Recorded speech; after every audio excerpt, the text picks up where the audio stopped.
ପିଲାଙ୍କ ପାଇଁ ଗୋଟେ ଗୁରୁତ୍ୱପୂର୍ଣ୍ଣ ସୂଚନା। ଆମର ଯୋଉ ପଞ୍ଚମ ଶ୍ରେଣୀ ପିଲାମାନେ ଅଛନ୍ତି ତାଙ୍କର ଚାରିଟା ନାଁ କହିଛି ପିଲାମାନଙ୍କ ନାଁ। କିଏ କିଏ ସେ ପିଲାମାନେ? ଚାରିଟା ନାଁ କହିଥିଲି।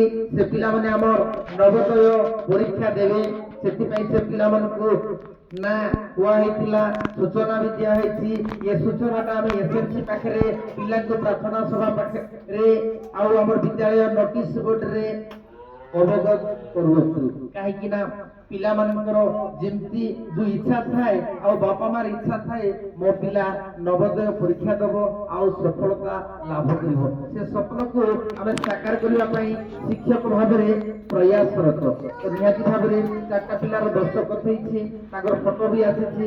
ଆଜି ଅନଲାଇନ କରିବା ପାଇଁ ଆମେ ଯୋଗାଯୋଗ କରବୁ। ଆଉ ପିଲାମାନେ ପଞ୍ଚମ ଶ୍ରେଣୀରେ ଯୋଉ ପଢୁଛନ୍ତି ସେ ପିଲାମାନେ ମଧ୍ୟ ଆମର ସ୍ପେଶିଆଲ ଗୋଟେ ଗ୍ରୁପ ହେଇଛି, ଆହୁରି ଟିକେ ଉନ୍ନତ ଧରଣ ଭାବରେ କାମ କରି ପିଲା କେମିତି ପରୀକ୍ଷାରେ ଟିକେ କୃତ କାର୍ଯ୍ୟ ହେବେ, ସେଥିପାଇଁ ଆମେ ଶିକ୍ଷକ ଭାବରେ ଟିକେ ପ୍ରୟାସ କରିବୁ। ତାଳି ଟିକେ ଦିଅ।